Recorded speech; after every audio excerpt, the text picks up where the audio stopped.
Hello, friends. Big D here. I know it's a new time. It's not the normal time. I'm starting a little early. And we're cutting the show down. So instead of being 2 hours of me rambling at you, it's gonna be an hour. Um, we got some news and some other stuff going on. We'll be talking about a bunch of stuff while I am working on some Asheville Tower. And yes, I cut my hair this morning. Yeah, Yeah, it's good. It's good. I shaved the beard earlier. It's looking good. Cut the hair down. Looking good. Bald.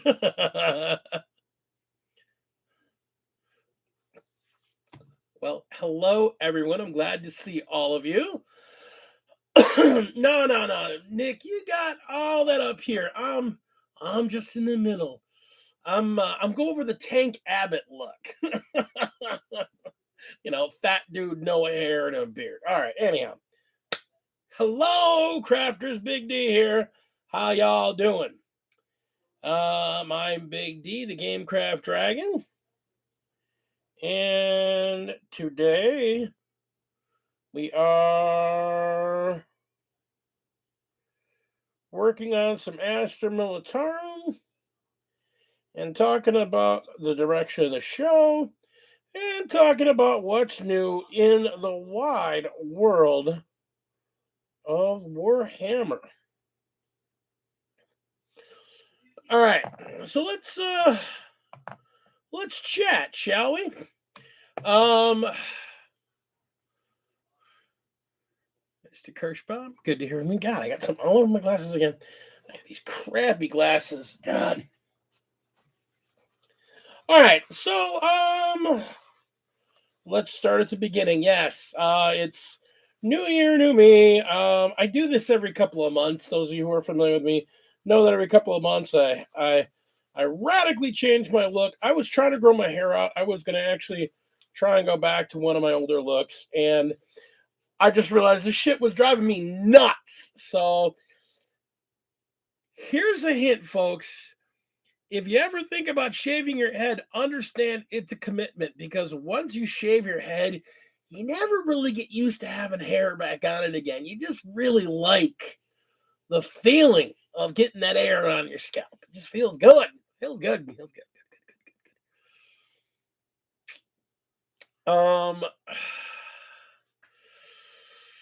I gotta thank my brother Commodore there. He hooked me up with some really nice beard oil, and it is taking out the tangles, taking out the knots and the curls, and making me look all dignified. So I got to thank him for that. It's the beard's looking good. I want to grow it out actually. This time actually I'm committed to. I want to grow it out. I want to get the wizard's beard going on here.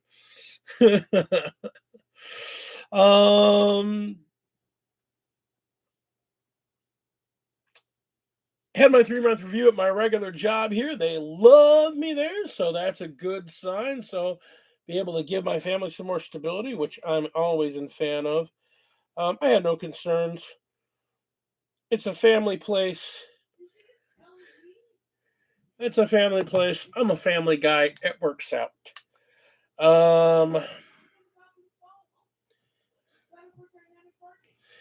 I am just in a better place. Made some other commitments to myself. So definitely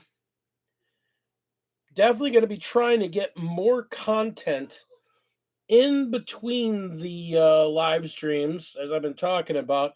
But I've actually been working with a couple people now that we've got some stuff planned. In addition, when I'm working on that content, that's going to be released for a bit. Like this show, working on content, are going to be a lot of my only free time there is. I got a second job because the wife and I want to do some renovations on the home. So that's going to take some monies. So I got a second job, and of all places,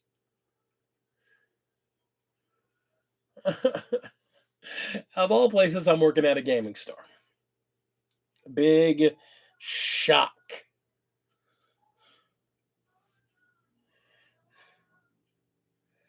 So that's gonna work out for me as long as I don't look at my paychecks as a way of going nuts.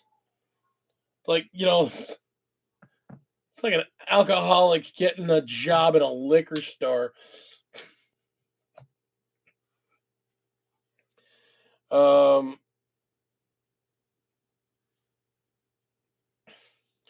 but it will put me on the forefront of knowing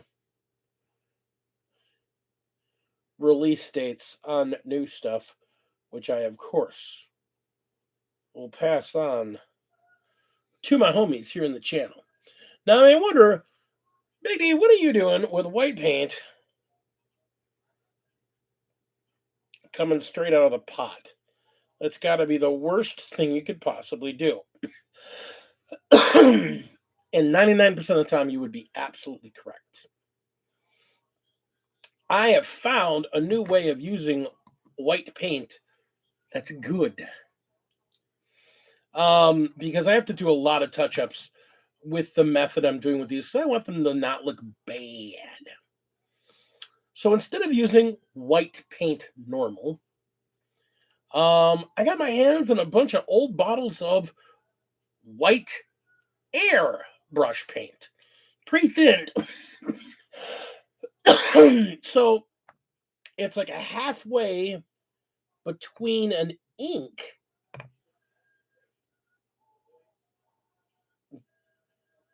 and a regular paint, but it's got all the pigment. So it doesn't have a lot of the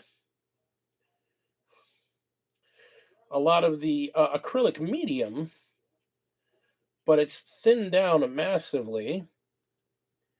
And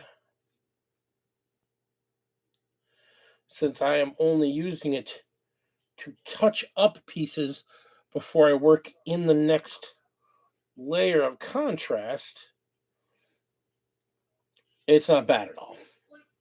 Ends up working out perfectly because I don't need it to completely cover. I just need it to basically edge and an errant drop or an errant brush stroke just to make it light enough so that once it dries and I throw a layer of contrast over it, it just looks like layering. Gershbaum, you're not gonna go 0-6 in Vegas. You're gonna go 0-5-1. And you're gonna have a game where you're gonna go 69-69. I see it, I'm calling it. You are gonna have a mirror match, and that's what you guys are gonna end up with. And everyone's gonna think it's the most hilarious thing. And I'm just gonna be like, told you so, told you so, told you so.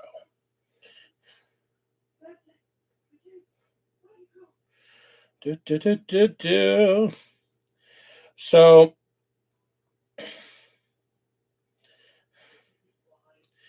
the other problem with getting a second job is that I'm not going to have a lot of Saturdays free. So my tournament abilities to participate are going to slow down. So I'm going to have to make sure that I am on point, absolutely on point on the ones I participate in and count for the most. So again, squad goals.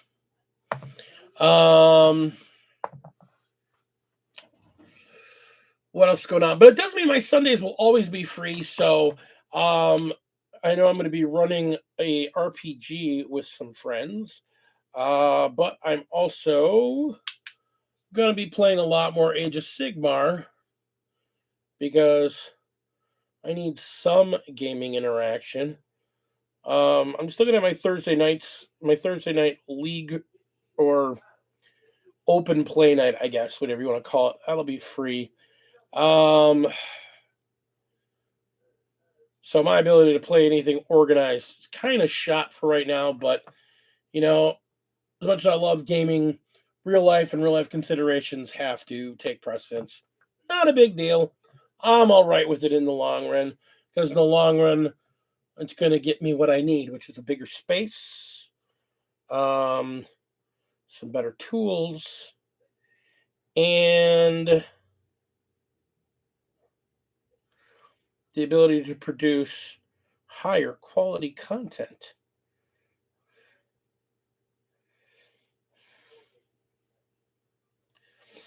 So, what's going on in the mighty world of Warhammer? Well, data slate came down, and we've gotten some interesting changes. Marines are now looking pretty scary. They are most assuredly back to being a top tier for all the points cost. Yeah, on average, I think the realistic army, I know there's some extreme cases, but the realistically, what 6 months ago you were putting down for 3,000 points is going to be more like 2,000 points now. A lot of stuff's going to be free. There are some units that are super scary. A lot of people talking about Inceptors because they're so much cheaper and those plasma guns are nasty. They're assault, so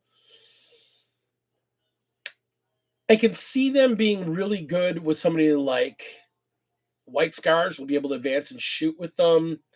I see them being really good in the hands of, say, um, Dark Angels, who are going to get that +1. Who are going to get that +1 damage because they're plasma weapons. Um, Ultramarines. Ultramarines are going to be good at whatever they do. It's going to be dumb. Bobby's boys in blue are suddenly back to being we're the best, and I'm not in the least happy about that. I'm just like that's crap. God damn it! I thought we were done with these guys. Yeah, pew pew pew. Ultramarines are going to be nasty with those guys. I've been looking at some Iron Hands lists. I realized suppressors, which are an autocannon with 12 inches of move in the hands of Iron Hands, a 3-shot autocannon. So 3 guys, 9 shots.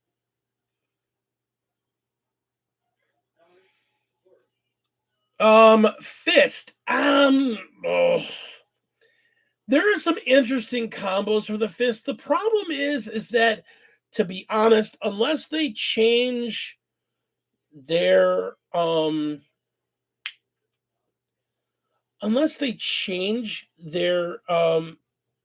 their super doctrine ability,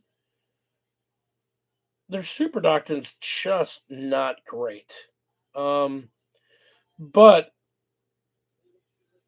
being able to stay in Devastator doctrine, if they focus on lots of heavy bolters, because it's not just the thing is it's not just the doctrines. It's the whole thing. Is that it's the fact that you'll be able to stay in Devastator doctrine.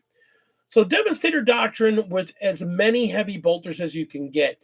I mean, and with the fists getting their specialties with bolters, I mean, heavy intercessors suddenly become very, very delicious. Bolter intercessors are suddenly good and only in the hand. I mean, they're okay in other people's hands, but they're suddenly much better in the hands of our Imperial Fists. Anything you can strap lots of heavy bolters to. One of the ones I thought of earlier, and I can't believe I hadn't thought of this before, but the ironclad dreadnought with Hurricane Bolter is actually like that's a lot of DACA, but at the same time, it's still only a strength 4 gun. So it's there are some options out there. Marines on a whole are gonna see buffs. I say for the Iron Fists, I mean for the Imperial Fists, see how many heavy bolters and heavy bolter class weapons you can stick into an army and see what you can get out of it. Um, Anything heavy in the hands of Iron Hands is going to be amazing. Being able to stand Devastator Doctrine for Iron Hands is going to be absolutely gross. Um, Dark Angels will do fine. I think it's weird because I think the loss of Armor of Contempt suddenly makes the Wolves back into being a viable army because of the drop of equipment costs. Wolves have never Armor of Contempt for the Wolves is kind of like, well, Armor of Contempt doesn't work on because all my best units use Storm Shields. Well, Armor of Contempt's gone, so suddenly Storm Shields are back in play and they're free.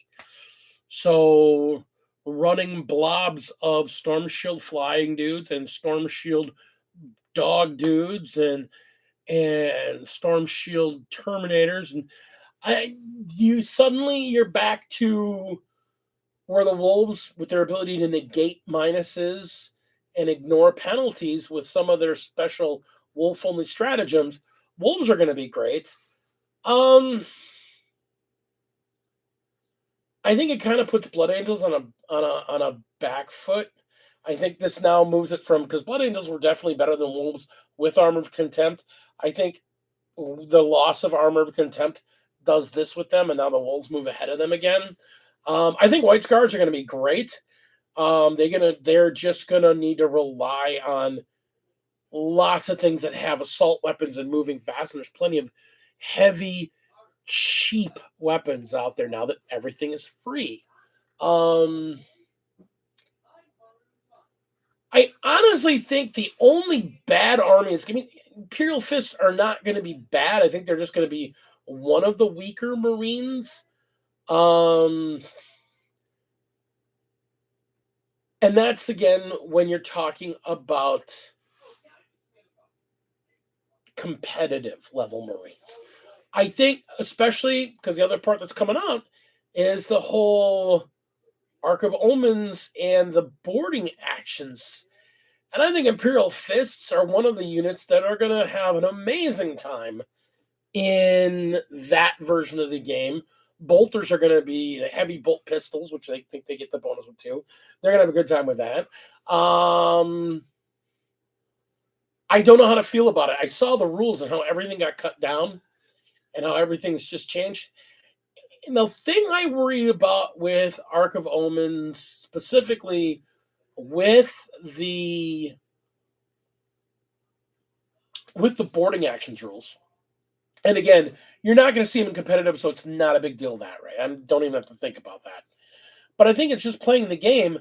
I think because it's designed as a narrative game, you're going to see confusion because it's got its own rules.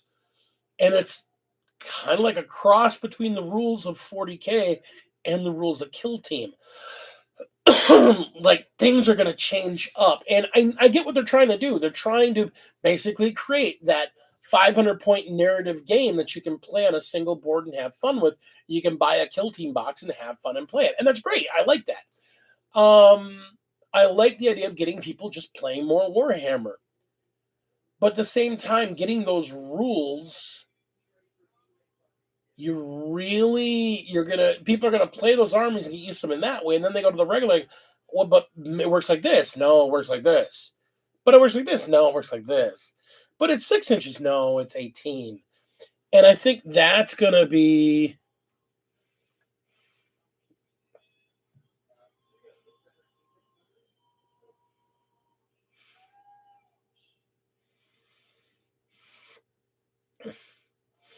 yeah.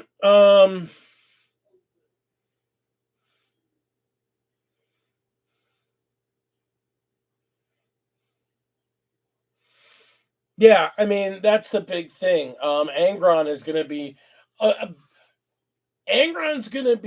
an absolute monster, but the problem is the biggest problem that Marines and Chaos Marines, the biggest problem Chaos Marines have, let's be honest about it.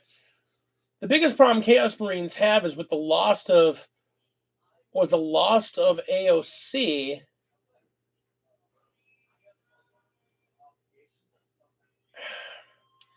With the loss of AOC, Angron doesn't have an army to support him anymore because Chaos Marines, don't have a lot of good guns. And unfortunately, this is going to become this next season, let's say, I think is going to become the land of guns. I think guns are going to suddenly, and the ability to I think we're going to go back to what you're going to have some, units that are be able to sneak in there. Fast, small units will be able to get in and do melee. I think there's still, we go back to where we were at the beginning of 9th, I think we go back to where we were at like the middle of 9th when all the shooting armies got all their fun. Drukhari are going to be an absolute nightmare to deal with. Tau are going to be an absolute nightmare to deal with. Guard are going to be an absolute nightmare to deal with. For those of you wondering about Guard, I mean, I've been playing Guard. I played a couple of games, and every time I play a game, I'm like, that was okay. And then I realized, I didn't realize about this buff. Oh, I missed. There's another buff there. I didn't realize I got to add another +1 to the. Oh, man. Yeah, there's a lot of +1 to hits that don't stack, but there's a lot of +1 to hits in categories I didn't know about when I've been playing. And I've been smoking a lot of armies. The games I've played one against Black Templars. Wasn't really a fair game because the player wasn't new, so I just kind of played cagey and let him do what he wanted to do. And I accidentally wiped out units. I mean, being honest, when you fire and you accidentally wipe out a unit, that says something about your army. I played against Tau and realized, I'm hitting on 4s. I went home and I was still reading the rules. Went, oh, no, that gun was hitting on 3s. I forgot about this bonus. Oh, lordy. And that's re-rolling 1s. And that's re-rolling 1s to hit. And that's auto-wounding on 6s. And I suddenly realized there is a lot more re-rolls involved with that army and a lot more auto hits and a lot more bonuses to hit than I realized when I was playing my Guard. And I had already done really well. Guard are going to be problematic. They're going to be volume of shot.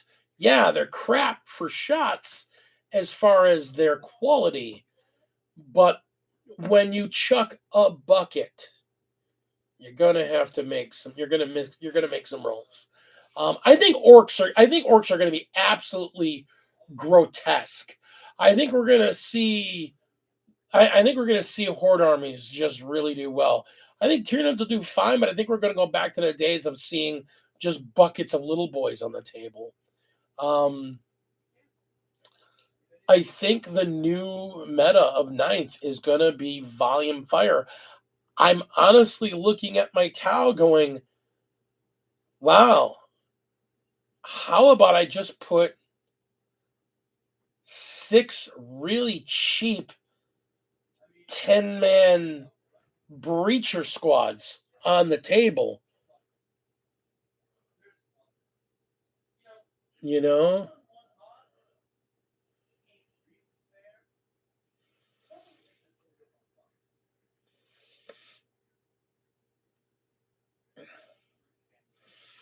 because that's going to be the thing. How are you going to stop Angron? You're going to screen him. You're going to stick a small unit in front of him. Yeah, he's going to pick him up. But if I have cheap disposable troops, I'm going to throw them at you while I do other things. I think we're back to playing distraction carnifexes where you got a big thing. I'm just going to throw chump change at you and do other stuff, and chump change and do other stuff. I think guard's ability to spend 650 points and put down 100 bodies for that 650 points. That's re-rolling ones to hit and to wound and auto wounding on sixes. And you're saying, well, they don't do that naturally. No, but for an extra 75 points, they are. So 650 plus 150.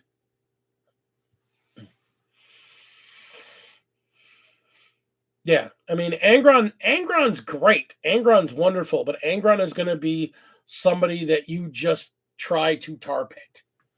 I think the guys that are all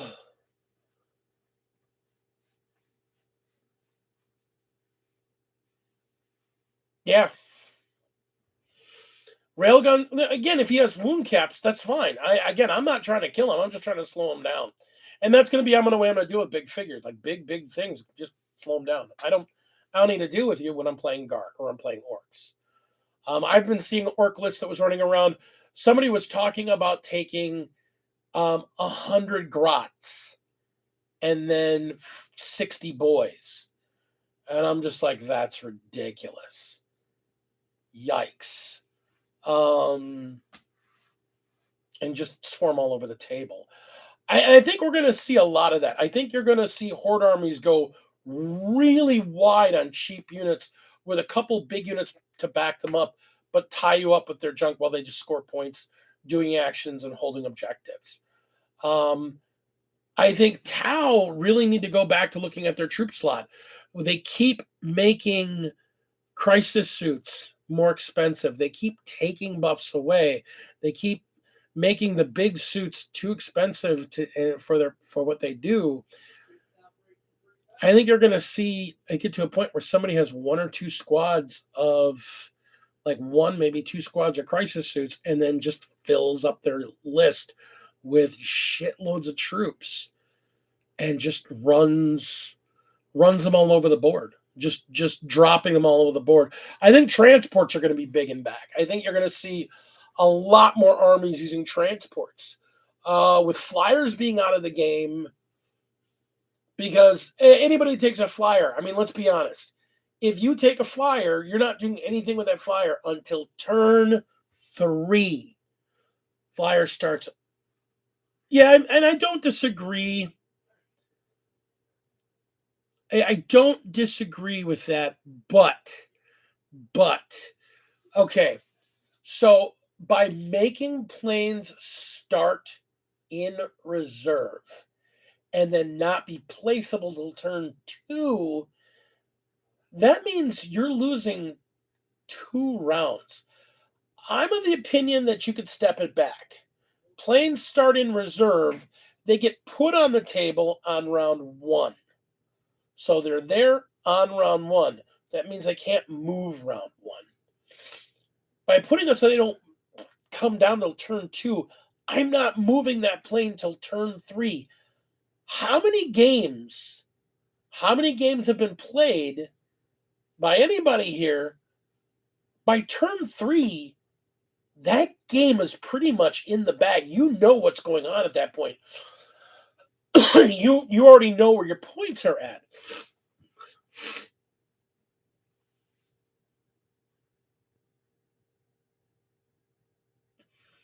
Yeah, you're basically what GW is saying is that we're going to create a model that's a very niche model, and nobody's going to take them. Nobody's going to play them. Nobody's going to buy them.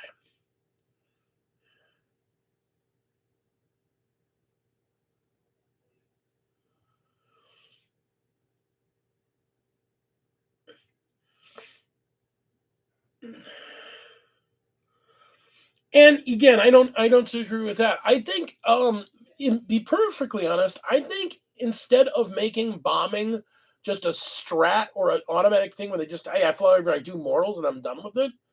Bombing should involve hit rolls. Bombs should be a weapon profile on the aircraft. They had to hit.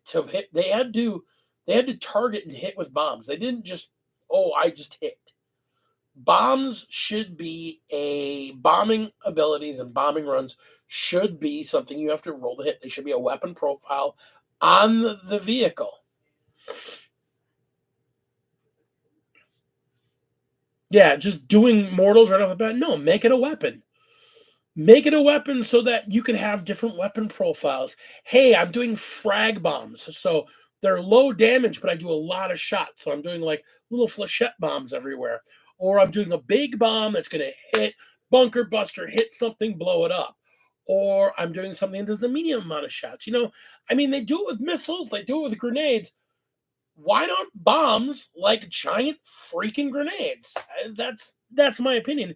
And instead of it being instead of having a range, you can tie it to if you have to pass the vehicle over it, and you can pick one unit that you're flying over and roll to hit with your bombing weapon. That's a fair attack. Then it's a weapon. It's not mortals. It's an actual attack. So why not do that? I mean, let's split the difference. Make it fair. Again, not even every army has the ability. That's the other thing. Who has bombers? The Tau have bombers. The Orcs have bombers, and Admech have bombers. Oh, and I think elves have a bomber as well. That dark elves definitely have a bomber. Nids have a bomber. Why don't Marines have a bomber? They have one of the best gunships in the game. Admittedly, they have a flying gun platform in that hover plane. But again, even if you want to play that thing, you put it down. That's not moving until turn 3. So, whoopee-doo. Now, I mean, if it's coming in from reserve, I can bring it in the other end of the board rather than coming in here, so I could put it in a place where I can get shots. The problem is all the bombers are really so-so, but people have become so dependent on alpha striking with those bombers. I don't know. I just think the massive mortal wounds has always been a dumb mechanic. They should have been a weapon you have to roll to hit with, roll the wound with, just like every other weapon. Why do some airplanes have the ability to do this and not all of them? Why don't the Guard have a bomber? If anybody's going to have a freaking bomber, why isn't the Guard? The Guard should have honestly, the Guard should have the most aircraft because they have the Imperial Navy on their side. They should have tons of aircraft. No, they got 2 planes. I mean, I guess they've got a couple forge-ruled planes, but let's be real. They have 2 planes. They have the Vulture and they have the Vulture gunship, and that's pretty much it. And the Vulture gunship is a piece of crap. No, I mean, they might have a forge-ruled bomber, but nobody takes it. Nobody has ever taken it because it's terrible. They have a Vulture gunship, which is a pretty mediocre gunship for its point, and they have the Vulture dropship, which is the worst transport in the game because when you guys get out of the vehicle, you're rolling, and anybody that rolls a 1, they're dead because their chute didn't open. It's like, why? Why would I even bother taking this craft when I could just deep strike I can deep strike Tempesta Science for free? That's dumb. Dumb. Now, talking about, again, Arc of Omens and reserves. Reserves are going to become free. There is no points reserved. So basically, you're only spending your points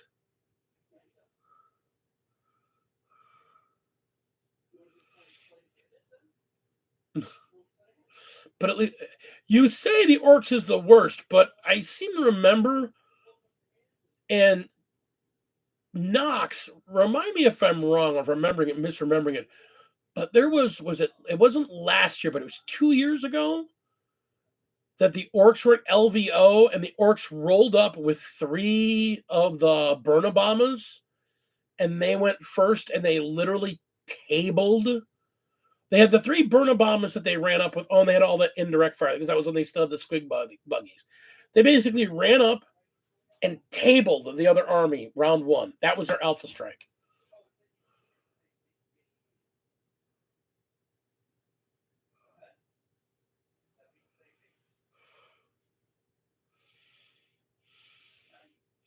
Oh, the Orca, not orcs, the Orca.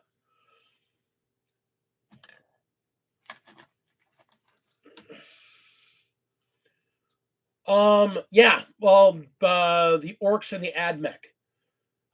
Because orcs and Admech had a very cheap, accessible bomber, and they were running three of them. And the orcs were running was even worse.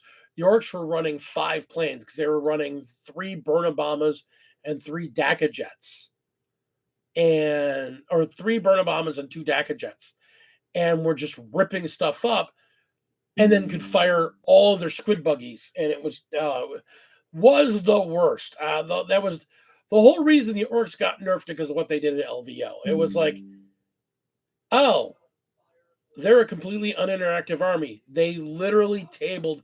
I want to say the guy playing orcs tabled Manny Chiba for the championship, like round one. Like he wiped Manny off the board. There was just he had nothing left. He was just like, okay, you win. It was.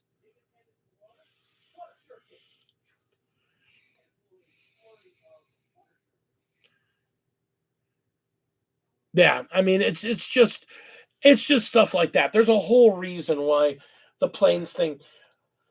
And again, instead of nerfing the problem, they just went, no, everybody. And it's like, hang on, like there is an entire army that like there's one way that the guard plays because the Tempest Scions aren't affected by that bailing out rolling ones rule on the vultures. And there's a Tempest Scion army of what do you call it? Army of renown, at least there was back then, that involved Tempest Scions and vultures. And because vultures could be taken in squadrons at the time, you would literally load up on Maxim squadrons and just deploy freaking all over the board. Well, they went, nope, you can't do that anymore because you only take 2 planes. Not even 2 squadrons, 2 planes. Well, we were able to take 4 planes before because we could take 2 squadrons. Or you could take 3 squadrons, so you take 6 planes. And they went, no, it's 2. I'm like, well, I could take them per detachment. No, you get 2. 2. 2, sir. Just 2. 2 squadrons, 2. 2 planes. Instead of looking at the problem, they just went, nope, the problem is the number.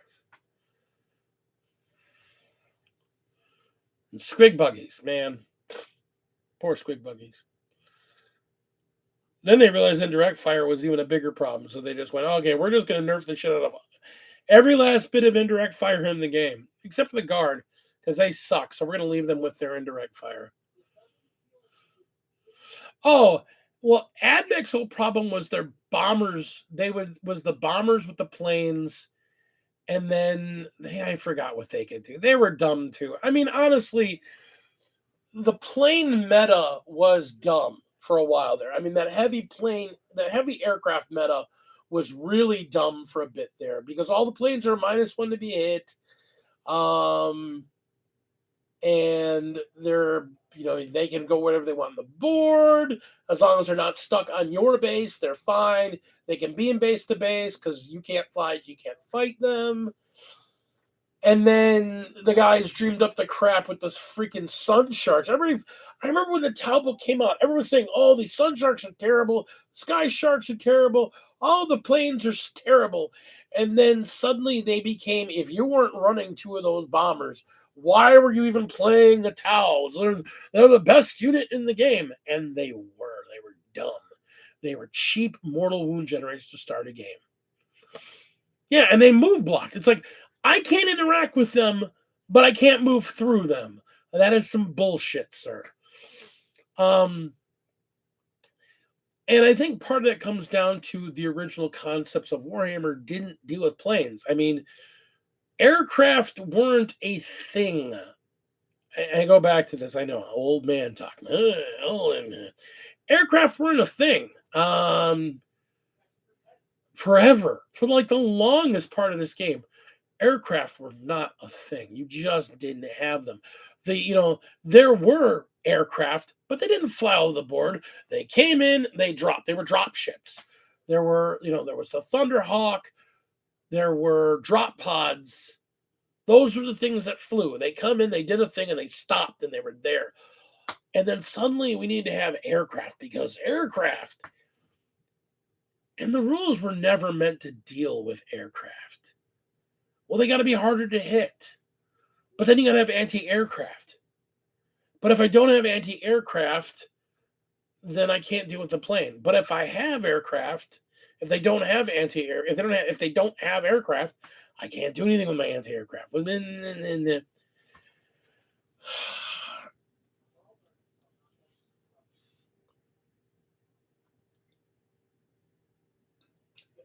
The idea of high-speed aircraft, fighter jets, bombers, interfering in the middle of what is honestly a skirmish. This isn't a war. When you're playing Warhammer 2000 point army, that's not a war. That is a small skirmish. We've seen Armageddon. Armageddon is what a war looks like. A 2,000 point battle is two guys fighting over a couple of grids in one corner of the war.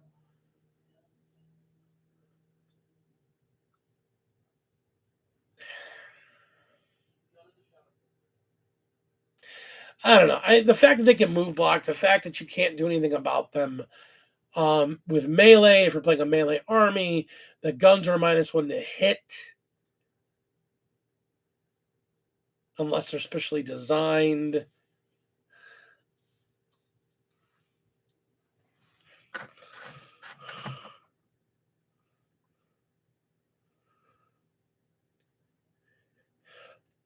Hey, Rob, good to see you, buddy. Yeah, I kind of can't wait for 10th edition bullets. There you go, bullets. There we go. There are anti-aircraft. Very famously, Guard have a version of this, but instead of being mortars, they're the autocannons that you see on like armigers. And it's an anti-aircraft gun. Anytime you see anything with Marines and you see the word Icarus, they have a +1 to hit aircraft. Every single thing with the name Icarus is a +1 to shoot aircraft. Yes, and not all aircraft have the ability to do that. That's the other thing to note, that not all aircraft can hover. Very famously, the Interceptor, the Marine Interceptor, it's a fighter craft. It doesn't have the ability to hover. It can only zoom over the board. But yeah, like and some of them don't have that hard to hit. They don't have that supersonic ability. So yeah, but if they're hovering, they lose that -1 because I'm just a plane. I'm sitting here. But they still can't be. If I don't have a jump pack, I can't run up there and hit you. Which makes sense. But then why can't I just move through your base? I can't. So arguments every way. I see where planes are good. I see where planes are bad. I think there's something that needs to be fixed. And I don't think the fix they put in place works. Now, there is dogfighting. I was going to say, that's the one thing. There is dogfighting. Very specifically, it doesn't work the same way, but there are a couple of anti-aircraft aircraft out there, obviously. The Marines have the Interceptor.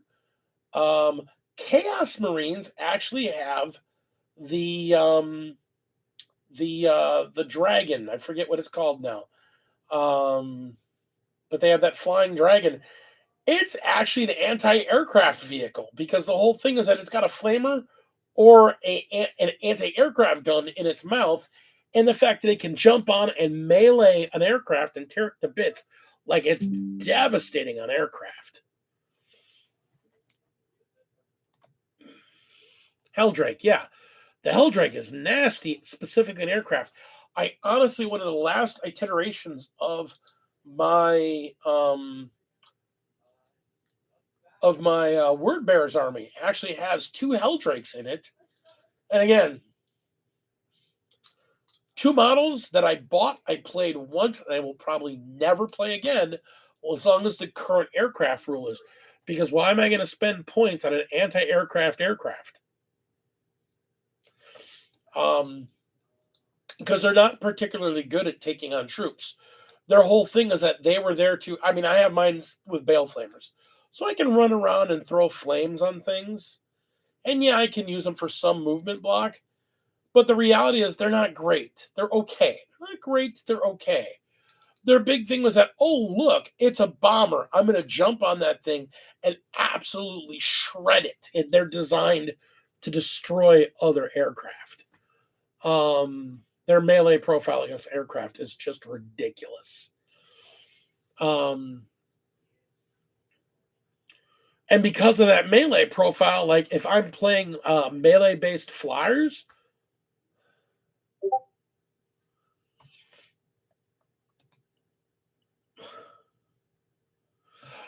they're a fun model. I loved painting them. I love the way they look. They're a beautiful, beautiful model.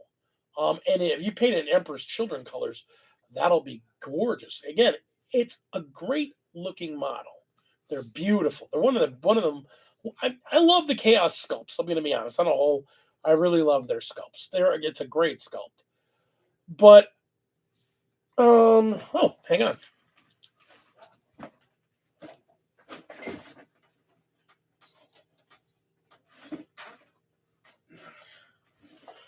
He's not done because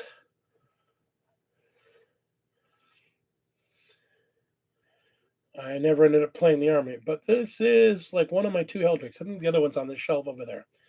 I mean, it is a great sculpt. It's a beautiful model.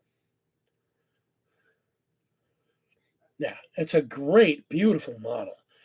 There's so many places you can put detail in. That's why it's not done, because I actually want to go back in and I'm going to do a bunch of like shading with my airbrush on a bunch of the cells and do a couple of washes on it and whatnot. I want to use some AK Interactive streaking grime and basically hold them like this and streaking grime across the wings this way. It's an absolutely gorgeous model. But I'm putting him down round 2, and then I can move him round 3. Man, what a disappointment. What a freaking disappointment on the new Arc of Omen's rules. It's no big deal, though. I mean, I'll live. I've got plenty of models that I thought are beautiful and I would never play. I still want one of the wolves, one of their flyers, one of their both their assault flyer and their transport flyer. Those are awful now. I mean, they were bad already because of how expensive they were. Now they're absolutely unplayable. Why am I going to have a transport that comes out on round 2? Doesn't move until round 3? Yikes. Especially when I can just put guys in reserve. I can just take the Wolfen that thing has taken and just put them in reserve. And round 2, hey, they jump out on the other end of the board. How you doing? As long as I'm not within 6 of the opponent's end board, I can put them out there for free. And that brings me back to where I was talking about with the new Arc of Omen rules. And our new Arc of Omen rules are going to be great for a lot of armies. Like guns are going to be great because you'll be able to stay. If your army is really dependent on the Devastator Doctrine as a Marine army, you can stay in Devastator all day long. If you got to get to that middle phase, that Assault Doctrine, you'll be able to stay in Assault starting round 2, and you'll be in it for the rest of the game. You don't have to. You don't get just 1 or 2 rounds of it. Who's to screw over the guys that get to want that last doctrine? They got to go through the first, and they got 1 round of the Devastator, 1 round of Assault, and then they can get the Tactical Doctrine. Yeah, you can take 15 Blood Claws in that thing. The flip side is I can take a drop pod and put 10 Blood Claws in it and just drop it round 1 right on the board where I want. Blunk. There we go. There's my presents. If I'm gonna take a transport, I'm gonna take a Rhino that I can get in there, or I can run in round 2 and run it where I want. I'm gonna drag a drop pod and drop it in your face round 1. And the thing is that the way they're looking at this, I don't even know how much they're gonna use that reserves rule. Now that it's free, do we suddenly start seeing more things put in reserves? Do we start seeing people put half their army in reserve? I don't think so. I don't think so.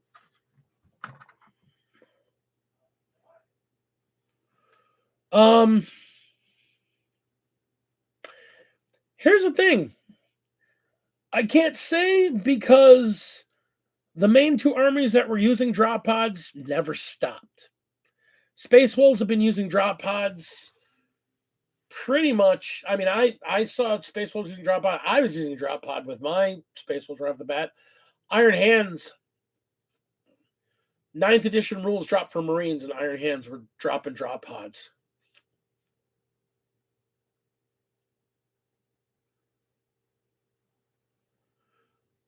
It's not called heavy. Rob, you're a beautiful painter. That's a canvas. A drop pod is a canvas that you can have a day with. There's 4 huge panels that are just big, plain, open canvases to paint on. You, my friend, should own a drop pod. No kidding. Commodore, what are you talking about? It's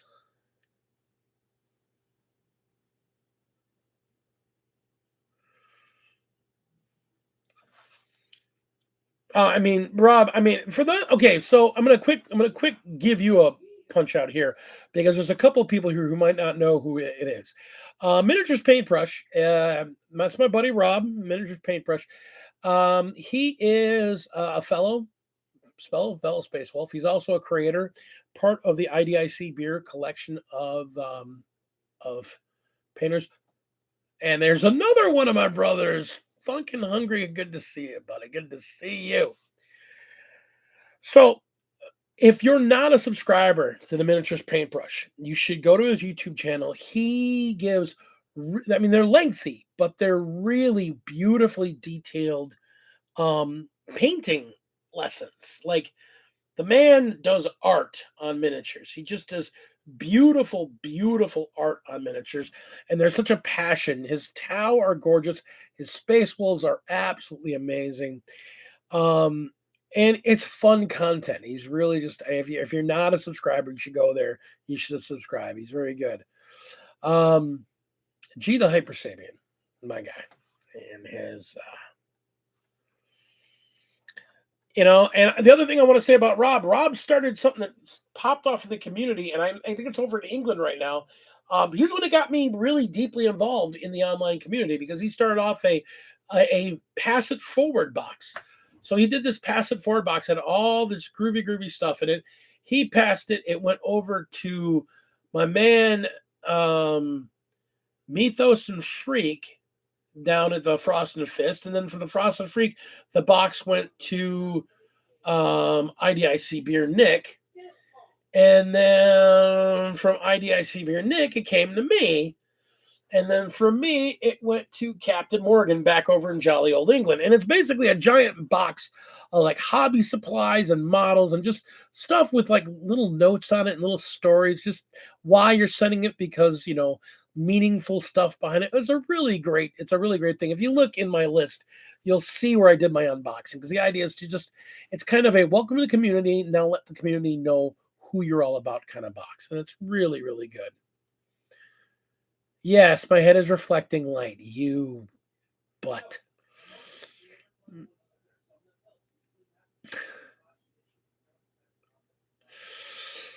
So now, as far as Primaris fitting in drop pods,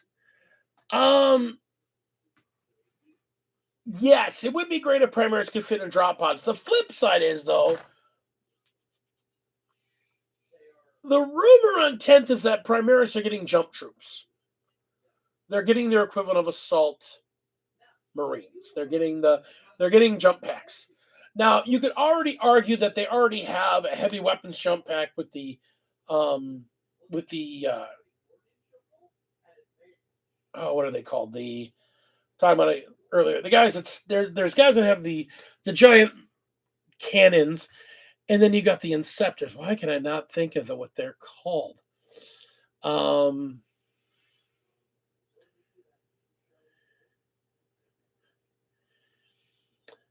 and then you've got the Inceptors with their twin pistols or their twin plasma blasters, which again nowadays with the new rule change are an amazing thing. The rumor is that there's going to be jump intercessors, basically the equivalent of the assault Marines with the jump packs and weapons and whatnot. Suppressors. Thank you, Raina. Suppressors. So you've already got suppressors. You've already got inceptors. The word is that we're going to get another one, another jump troop. And this jump troop's going to be more like jumping Primaris, like another equivalent of Beakies. Yeah. So we're supposed to be getting those with this new 10th edition list. And there's been Skyclaws. Now again, the equivalent of Skyclaws. My Wolf brothers know what I'm talking about. Because the problem is there's already assault intercessors. No, pre Skyclaws. You know what I'm saying. So we're getting a Primaris equivalent to Skyclaws, supposedly. That's what one of the sneak peek Joy Toy looked like. The ones that they accidentally showed, it's like, well, those don't exist at all. And they're like, oh, we're showing them off early. I would love for there to be a Primaris drop pod. I don't think we're going to see it, even though it's one of the most iconic Marine vehicles. I mean, they just did that animated Blood Angels show, and it has a drop pod in it. It's like the drop pod scene is like one of the best. Well, I appreciate you, my guy. I appreciate you. Yeah, we are about an hour into the show. So if you have not hit that thumbs up, I would really appreciate it if you hit that thumbs up just to let people know that I'm entertaining, I'm engaging, and I'm not just talking up my butt. I'm actually much love, man. Good to see you. Good to see you.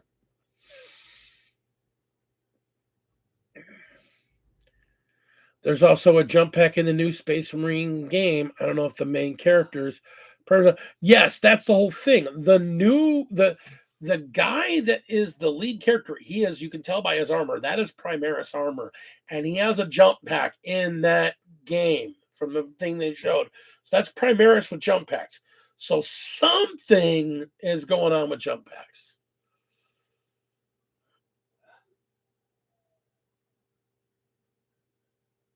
Ben, you hurt me. You hurt me. We're going to talk about that. We are going to talk about a little bit of Age of Sigmar. Just give me a second here. Just that it's been all the news. I will never stop talking about 40K. You wound me, woman. You know I love Age of Sigmar. Anyhow, 10th edition is coming. We already know it. And we already know how it's going to work out. They're going to do Arcs of Omen. And with the final book of Arcs of Omen, that's going to come out in like a month or two later. We're going to get 10th edition. How many Arc of Omens books is there going to be? Last word I heard was 5.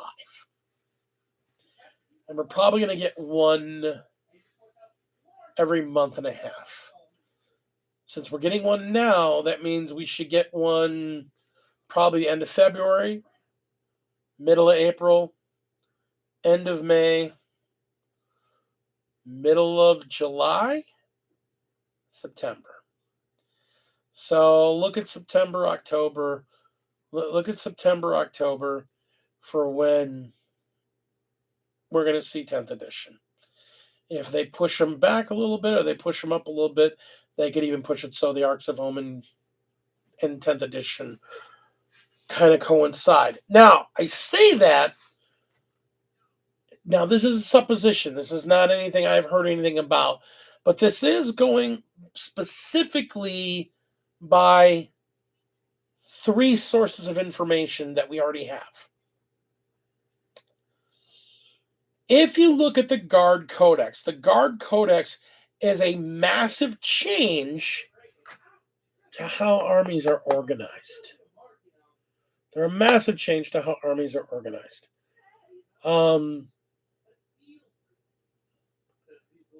Part of it's because it's Guard, but part of it's also they did some consolidation and changes of rules.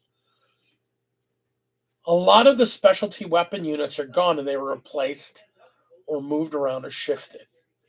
They gave us more troop options, but they're making their individual pieces their own animal, so that your catechins are catechins, but they're also in your overall army. Your Death Corps of Krieg are Death Corps of Krieg, and they have their own special rule line, but they also are part of your overall army. Now, that's a very, very, very different approach to how they've done armies up to this point. It's a very different way of playing the game. You're not worrying about what type of troops you're playing for the most part. You're looking at which rules you want to use. Do I want to play these guys as catechins? Do I want to play these guys as Cadians? Do I want to play these guys as Death Corps of Krieg? Do I want to play them as regular troopers? And what is that based on? Do I want their special ability or somebody's specific weapon layouts? If I want to run plasma, I don't want to run Death Corps of Krieg. If I just want to run flamers, I may just want to run catechins. If I want to run a heavy weapons team, I'm going to run regular, just Astra Militarum Guard. So they have 4 different troops that are similar but different, kind of like Marines work, but even to the point where they have their own special rules and they all fight under one army. There is no overall, I'm playing this as catechins, I'm playing this as Cadians, there is no regimental difference anymore. You basically go, you're doing born soldiers, or you're picking 2 of this list. The entire army's that way. It frees up the ability to use the model range however you want. The Arc of Omens book, with everything I've seen so far, the parts I've been able to see through leaks, the parts I've been able to see by talking to people,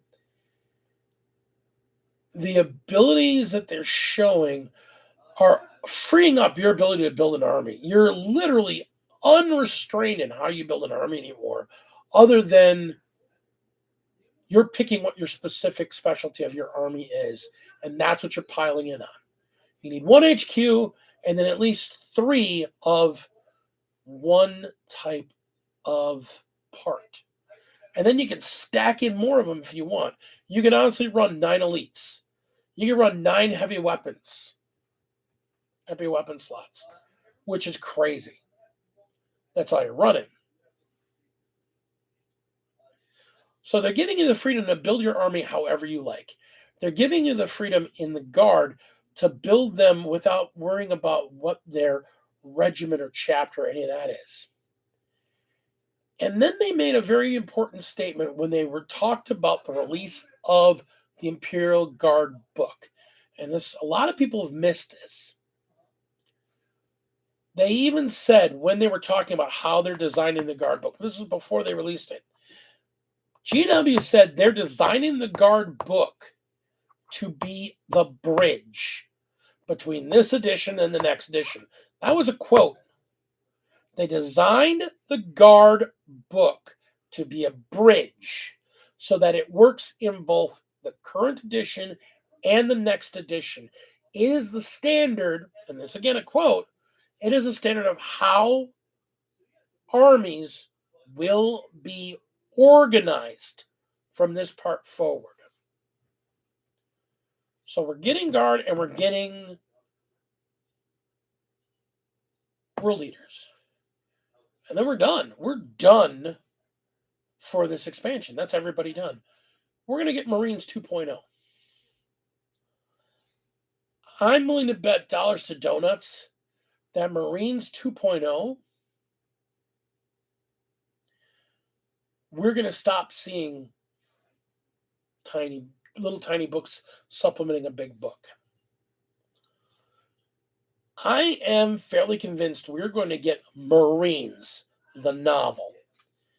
And it's going to be, these are the characters. These are the chapters. These are the abilities. You're running your Marines as this. Do what you like. There's a very real chance you're going to see specialty units go away, and everybody's going to fall under one banner. All the armies are going to run the same, and it's going to matter what rules you run. And that may matter for the HQs to somewhat. We'll see. I see the way that they're running it, the way some chapters have lots of HQs and some have none. I think we're going to see, if nothing else, we're going to see all the compliant chapters, the 6 compliance, 5, 6, Blood Angels, Dark Angels, Space Wolves, 6 compliance. I think we're going to see the 6 compliance fall under a single book. And I think, at least in the case of the 6 compliant chapters, it's going to be one book, and you're going to play your army, and they're not going to care who's leading your army right now, and that's what's going to matter. And that'll be the chapter you run them as. And that's kind of alluding back to kind of the way Marines were back in the old days, where Marines were Marines, but Marines, it didn't matter. The colors that you put on them was what made them different. Back in 2nd edition, back in the first parts of 3rd edition, Marines were Marines. It would just matter what color you had them. Wolves were the first ones to go, hey, we're going to be different.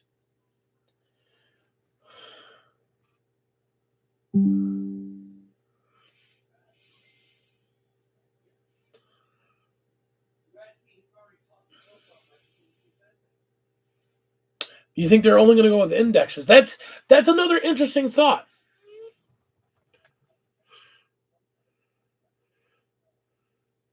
That's an interesting thought. I mean,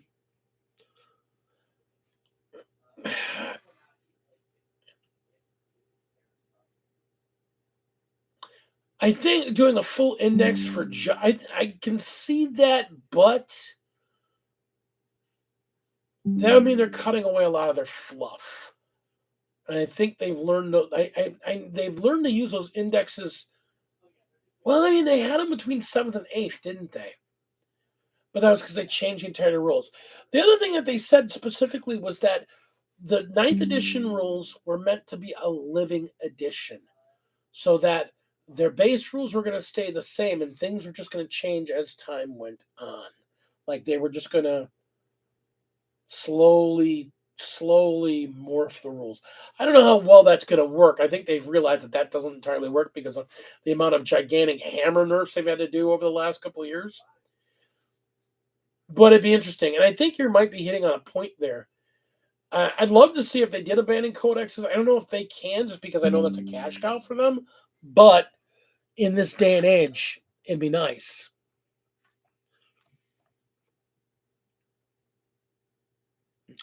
I don't see them going all digital. I don't see GW going all digital.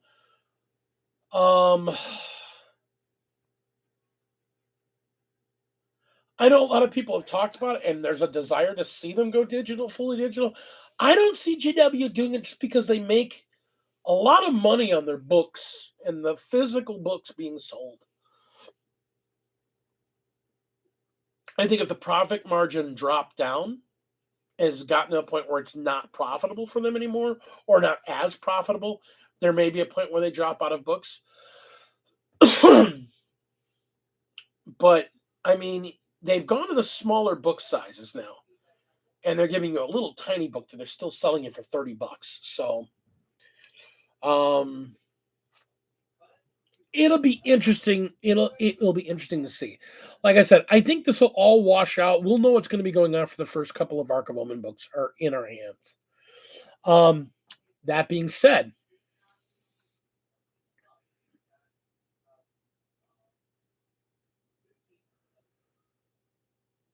I don't doubt that people hate digital. I hate the idea of digital. Lots of boomers play Warhammer. Shut up, you and your boomer crap.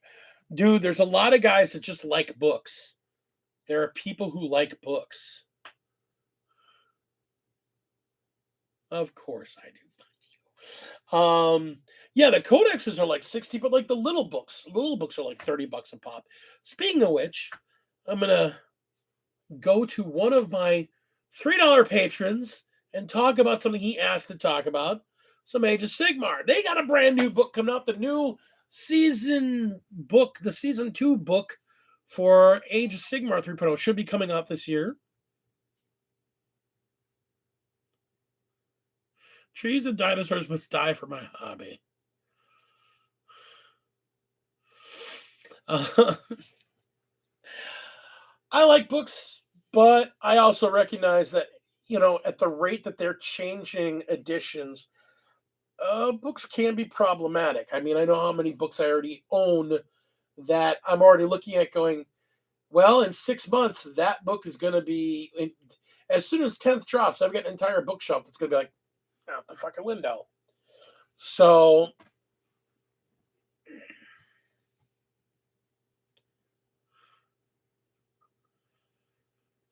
pitch battles. Yeah, I mean, the General's Handbook, the second 2022-23 season book, or the 2022-2023 season book. Yeah, and it says, that was the weird thing that struck me. It's the General's Handbook, second season, but it's marked as 2022-2023, which is the same as the book that came out. That's coming. I guess it's on pre-sale right now. Let me confirm that. I remember it's either on pre-sale or it's going to be on pre-sale this coming. They were just talking about it.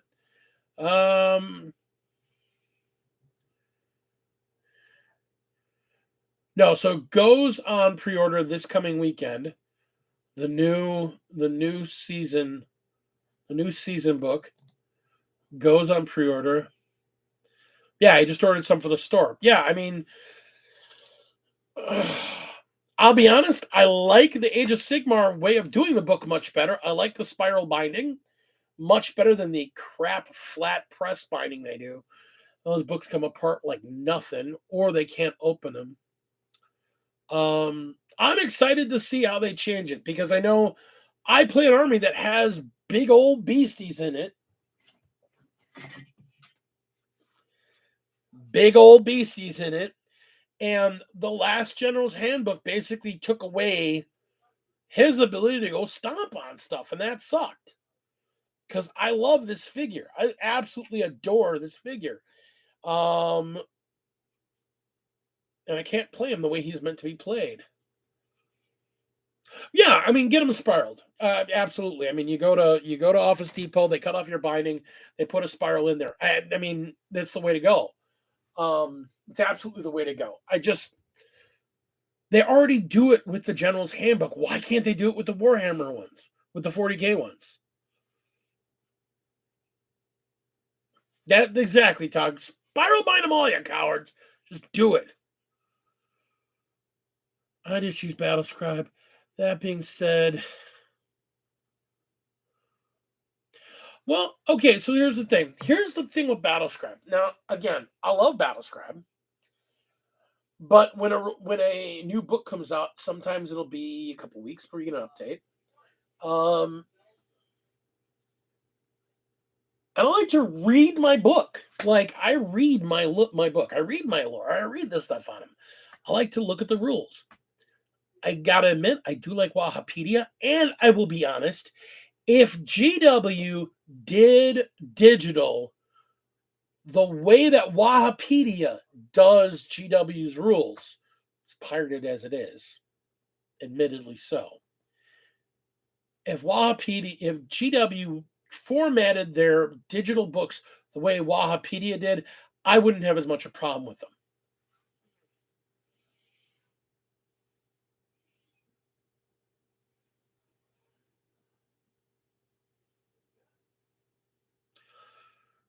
Antonio,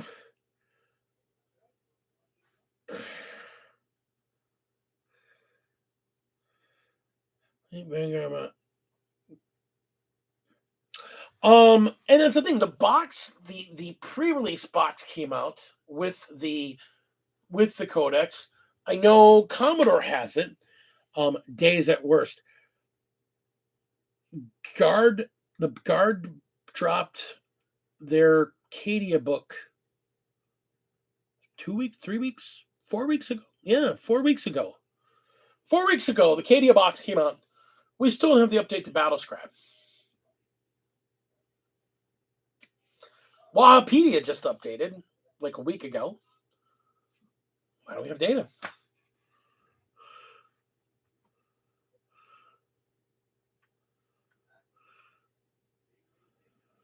I wouldn't be.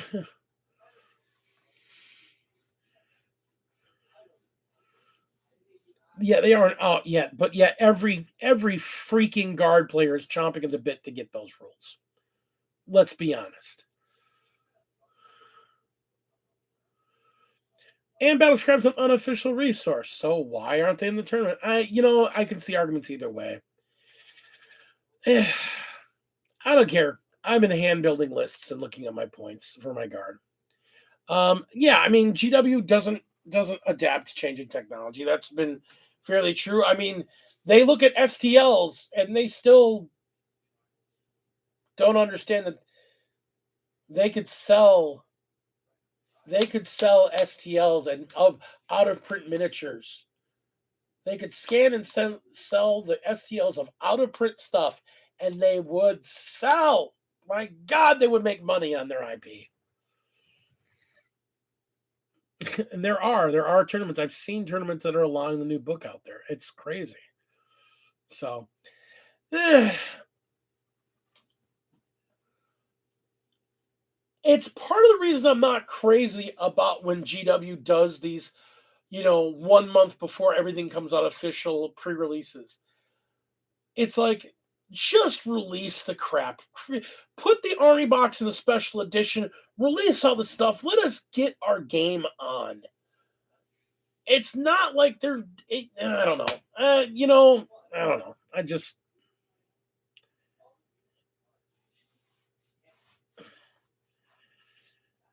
Yeah. Yeah, they are. They're very particular about timing. No, and that's the thing. I mean, Age of Sigmar is a perfect example. I mean, this is an exact example. Slaves of Darkness went on pre-order. He's going on pre-order this weekend. The release box, which had these great models in it, dropped a month ago. I know I can go right now to the store and grab one off the shelf because I know at the store where there's one of those Slaves of Darkness, and you've got the Demon Prince, the new Demon Prince model there. You got the Override Theodouts, which are gorgeous.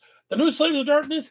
If I wasn't already all in on my Nurgle and my Slaanesh armies, I would do Slaves of Darkness. But I've already got too many Chaos armies. I've already got too many armies. As much as I love the Slaves of Darkness, and I do, I think they're beautiful. I think the way they redid the sculpts are absolutely gorgeous. I just can't get into another army financially. I can't fiscally afford going into another army. Yeah.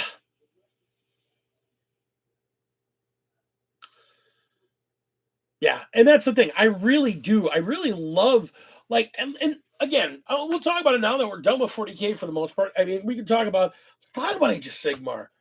God, what a fun game! It's such a great game. I mean, it's a good game. It's solid. It's fun. It's fun to play. It's got a competitive scene. If you're into that, the models are some of the most.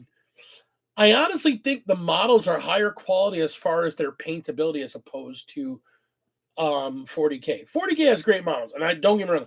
I love 40K models. I think Age of Sigmar has better models. I think it has better show. I think it has better showcase models. Like their high-end showcase models are like, wow. Yes, 40K has Mortarion. It has Bobby G. Um it has Magnus. Um Age of Sigmar has these gigantic dragons. It has the leader of the slaves of the darkest god. I can't think of his name. The gigantic three-headed dragon riding dude. It's got Marathi. Every single faction seems to have at least one holy crap showpiece model. Lord Croak is just gorgeous. You've got the freaking Night Hunt that have like a half dozen showpiece models.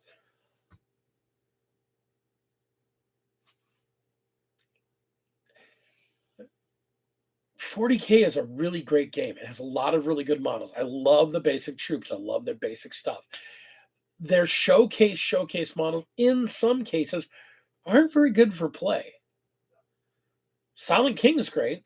Monolith isn't. I mean,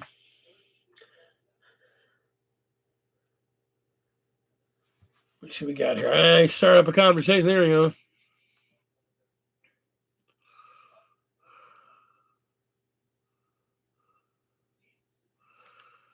Point John Lizard Man. Yeah.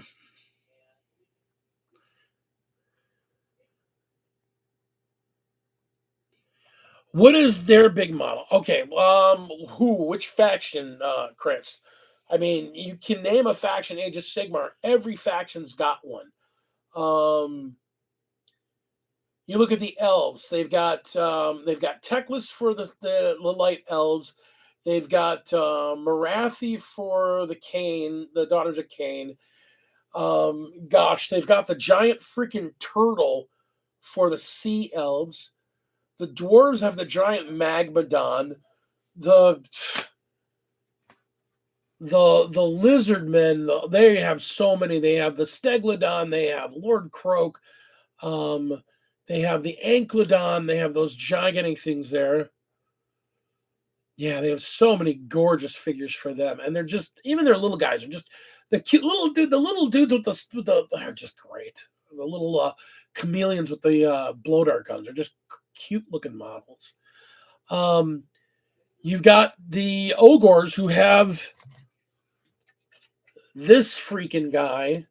The orcs have the dude on the destruction dragon looking thing. Um, the freaking the goblins have the giant mangler squigs, and oh god, they've got a couple of them. Everchosen, Archon, the Everchosen. There's Be'lakor. There is for just the death. You've got the god of death. You've got his horsemen. You have, the leader of each of the factions.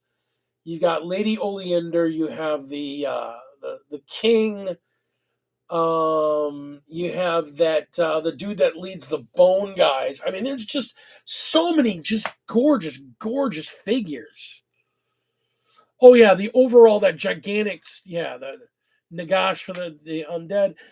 I mean, just every faction has a bunch of big, beautiful models that just, yes, they're spiky and they can have pieces that might snap off, but man, they're showpieces. You look at you look at all the greater demons. Now, admittedly, the greater demons you can use also for 40K, and I love them. I actually love them. But you look at, and like the rats, perfect example. The rats have they have the avatar of the rat god. I forget what he's called, but he's like a rat that's like this freaking big, and he's grotesque, wonderful looking model. And then they've got these huge, crazy engines. Age of Sigmar is wondrous, and that's the thing I like about it. It is a wondrous game that is also fun to play. It is a fun game to play. 40K is fun to play. 40K is not wondrous. 40K is very, let's get into this. And you think about, they don't have they have a couple showcase models, but almost always those showcase models are one in a faction. There's, like I said, you've got now you're going to have 3 Demon Primarchs. You have the Silent King. You have Bobby G. You have, oh gosh, I mean, Admech don't really have one. Their showpiece model is, this big. The sisters have the Triumph of St. Catherine, which is a really cool looking figure. It's not really good on the table at all, but it is a really gorgeous, gorgeous figure. You've got the Genes to the Cults. They don't really have anything like that. Tyranids have a couple if you go over to Forge World. But if you don't go to Forge World, they've got a couple tanky models that are big, but they don't have a real... I mean, maybe the Winged Hive Tyrant, but it's okay, in my opinion. It's a good-looking model, but it's not like, oh, this is a showpiece model. It's kind of a, I must have this for my army type of model. Yeah, Gaz, I mean, Gaz doesn't really count. So what would you count? Maybe the Stampa? I mean, a Stampa might be, or a Gorkanaut or a Morkanaut, one of the big, and you got Knights. But again, the difference is it's not,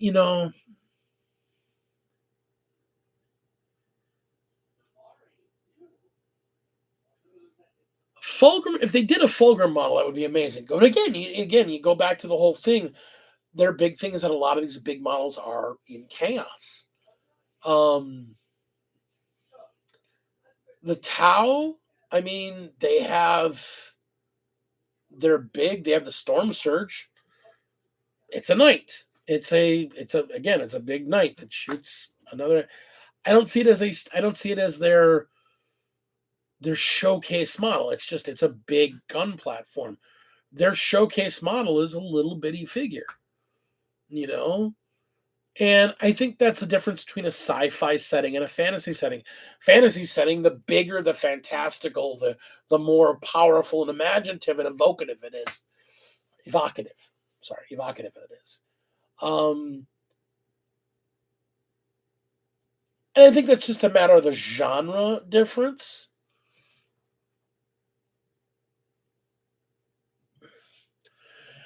And that's exactly the point I'm getting at. And that if you like the Grimdark, which I love the Grimdark, I love getting into 40K, and I might run a couple tanks, but I want dudes. When I play Age of Sigmar, I want to have like crazy stuff on the board. I want to have crazy, fantastic stuff on the board.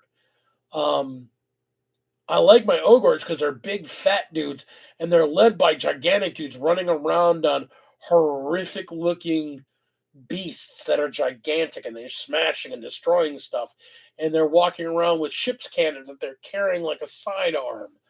And they've got a gigantic cannon that's the size of an artillery piece, and it's a straight shooting tank gun. They're big, beefy boys. I love my Nurgle army. My Nurgle army is a gigantic, fat thing surrounded by lots of other disgusting, rotting things. And they're ridiculous. And their rules are fun and interactive and bizarre and ever-changing, which is a really great thing I like about that army. The rules also change. The rules are different in other ways. And I think it's part of the reason that Age of Sigmar appeals to me so, because there's a lot of it that is still, even when you're trying to play competitively, it's still a very narrative-styled game, and I like that. And I like that it bridges that gap. So I'm going to be happy to play more Age of Sigmar. Rob, good night, my friend. Be well. Teach the future of America. Do well, my friend. Be well. And again, anybody here, if you are not a subscriber to the Miniatures Paintbrush and you want to learn to paint like a pro and you want to see how a pro gets it done, go to his channel, subscribe. He is worth your time. Great content, great presentation. And I've learned a lot from him over the couple of years that I've been doing this too. So he is well worth the follow, my friends. And that being said, we are coming up on the 9:30 hour. Like I said, we're going to start slowly changing our hours. I started a little early. I'm running a little late. I want to basically run as long as I got a conversation going. So I'm going to start the streams now on. I moved it back to 8 o'clock, but I started at 7:45. I think starting next week we can go back to our original time, which will be 7:30. And I'm not going to put in we're stopping at 9. I think we're going to go until we're done having a good time conversing.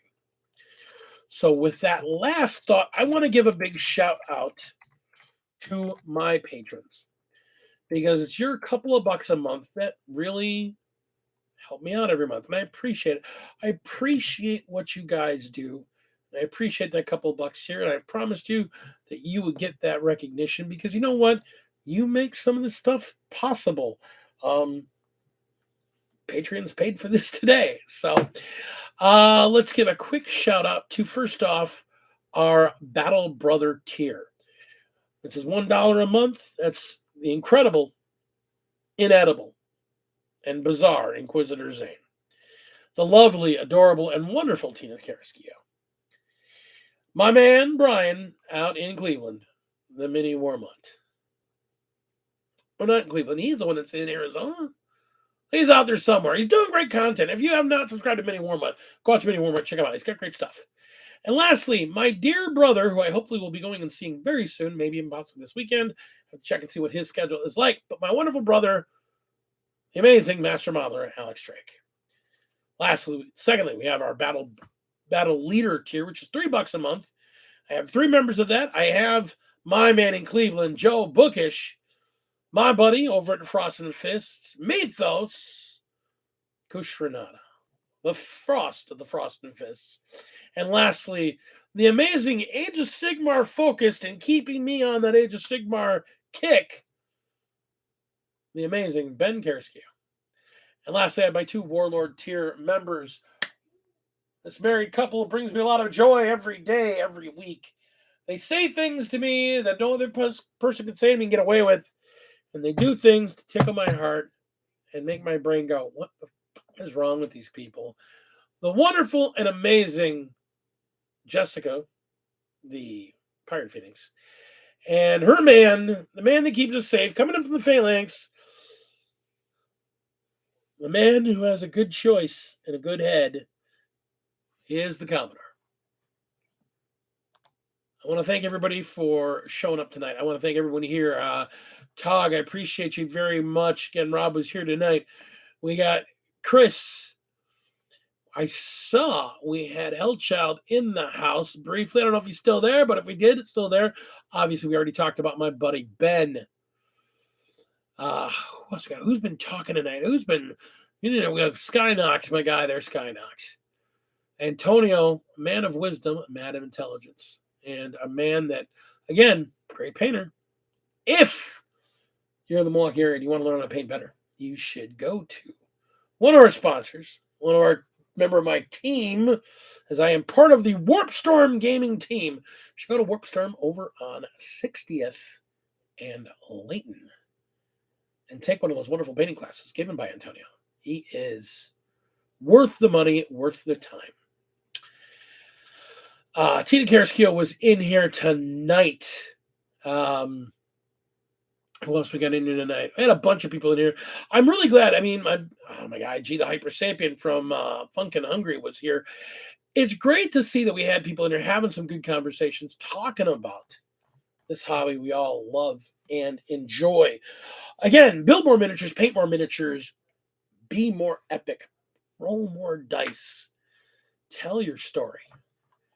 And remember, be kind to the people around you, because they're all you got. I'm Big D. Game on.